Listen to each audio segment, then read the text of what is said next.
తెలంగాణ రాష్ట్రంలో మన పెద్దలు ఒక సామెత చెప్పారు, ఎంకి పెళ్లి సుబ్బి చావుకు వచ్చిందని.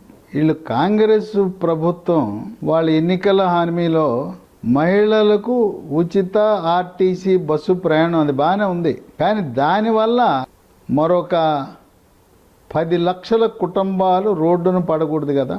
పైగా ఇది ఎంత లోపభూయిష్టం అంటే, మహిళలకు ఇవ్వండి తప్పులేదు, ఉచిత మహిళా బస్సు సౌకర్యం. ప్రపంచవ్యాప్తంగా అభివృద్ధి చెందిన దేశాలన్నిట్లలో కూడా సీనియర్ సిటిజన్లకు, దివ్యాంగులు, వికలాంగులకు ఉచిత బస్సు ప్రయాణం సౌకర్యం కల్పిస్తారు. ఉచిత బస్సే కాదు, వాళ్ళు ఎక్కగానే కూర్చున్న వాళ్ళు లేచి సీనియర్ సిటిజన్లకు, దివ్యాంగులు, వికలాంగులకు సీట్ ఇస్తారు. ఇక్కడ ఈ మహిళా రిజర్వేషన్ అంటే మొత్తం మహిళలకి, సీనియర్ సిటిజన్లు, వృద్ధులు, మగవారు పడే ఇబ్బందులు వర్ణనాతీతం. పాపం దివ్యాంగులు, ఈ స్త్రీలే బస్ ఎక్కి జుట్లు పట్టుకుంటున్నారు, చెప్పు తీసి కొట్టుకుంటున్నారు. ఆ విధమైన పరిస్థితి ఉంటే ఇంకా దివ్యాంగులు వాటిలో ప్రయాణం చేసే పరిస్థితి ఉందా? కనుక మీ పథకంలో మహిళలకు ఉచిత బస్సు సౌకర్యంతో పాటు సీనియర్ సిటిజన్లకు, దివ్యాంగులకు కూడా ఉచిత బస్సు ప్రయాణ సౌకర్యంతో పాటు దివ్యాంగులకు, సీనియర్ సిటిజన్లకు ఒక ప్రత్యేకంగా ఒక ఏరియా బస్సులో కొన్ని సీట్లు కేటాయించవలసిన అవసరం ఎంతైనా ఉంది. ఇదిలా ఉంటే ఈ ఉచిత బస్సు ప్రయాణం వల్ల పూర్తిగా అన్యాయం అయిపోయి దిక్కుతోచని పరిస్థితుల్లో ఏం చెయ్యాలో తెలవక రైతులు ఏ విధంగా వాళ్ళకు నష్టాలు వచ్చి ఆత్మహత్యలు చేసుకున్నారో, అదేవిధంగా ఆటో డ్రైవర్లు కూడా ఆత్మహత్యల పరంపర పెరిగిపోయింది. నేటి వరకు 60 రోజులలో 21 విలువైన ప్రాణాలు, 21 మంది ఆటో డ్రైవర్లు ఆత్మహత్య చేసుకున్నారు. ఒక ఆటో ఆయనైతే ఆయనకు ఆవేశము, ఆగ్రహము కట్టలు తెంచుకుని వచ్చి ఆ ఉప ముఖ్యమంత్రి బట్టి విక్రమార్క నివసించే ఆయన ఇంటి ముందు, ఆ కార్యాలయం ముందు ఆటోని రోడ్డు మీద పెట్టి ఆయనకి ఏం ఆదాయం రావట్లేదని నొప్పి పెట్టి కాల్చేశాడు. కొన్ని సందర్భాల్లో రైతులకు ఆగ్రహం వచ్చినప్పుడు పంటను తగలబెడతారు నిరసన తెలియజేయటానికి. ఆ విధంగా ఆటోకు నొప్పి అంటించాడు. ఈ రోజునేదో ప్రభుత్వము, కాంగ్రెస్ ప్రభుత్వము 12,000 ఇస్తారంట. సంవత్సరానికి 12,000 ఇస్తే దేనికి పనికి వస్తుంది? ఈ రోజున ఆటో డ్రైవర్లు ఆటోలు ఎక్కేవాడే లేడు. తర్వాత ఈ ఆటోలు చాలా వరకు ప్రైవేటు రుణాలు, బ్యాంకు రుణాలు, ఆ రుణాలతో కొనుక్కున్నారు సోదరులు. చాలామంది దళితులు, గిరిజన ప్రాంతాలు, గిరిజనులు, ఎస్సీ ఎస్టీలు వాళ్ళు రుణాలు తీసుకున్నారు. ఈరోజు బ్యాంకు ఈఎంఐలు, కంతులు కట్టే పరిస్థితి లేదు.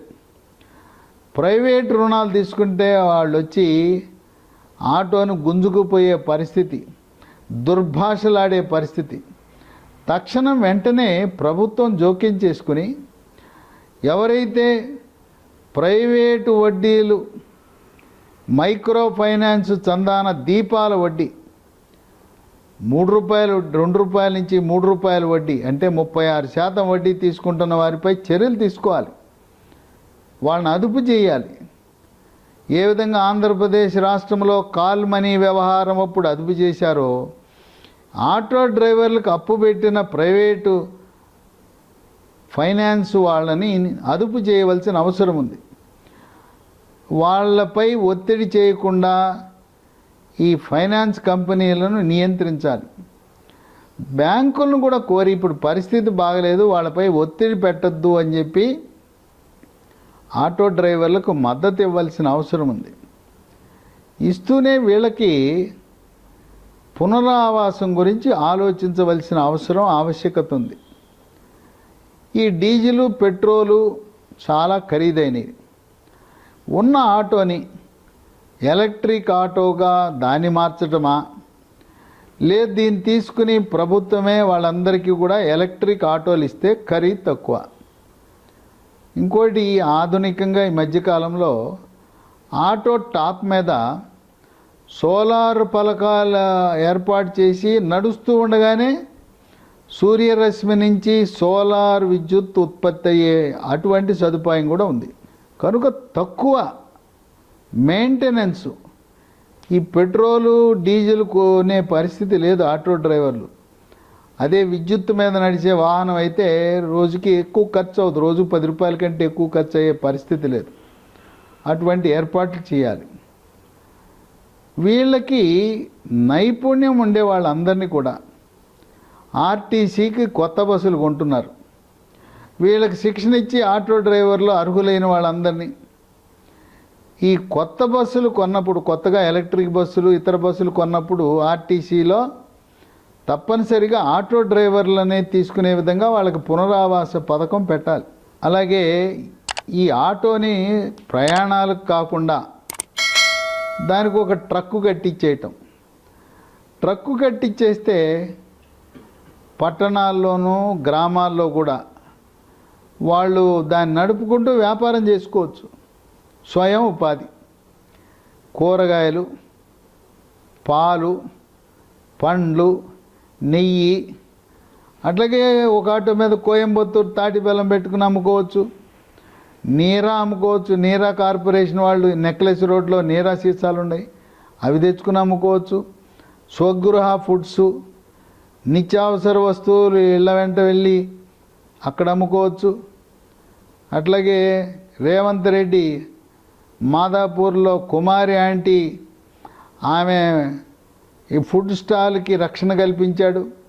మున్సిపాలిటీ వాళ్ళు వీళ్ళందరికీ కూడా మెప్మా సహకారంతో ప్రధానమంత్రి ప్రవేశపెట్టిన పిఎం స్వనిధి, స్వనిధి అనగా స్ట్రీట్ వెండర్స్ ఆత్మనిర్భర్ నిధి.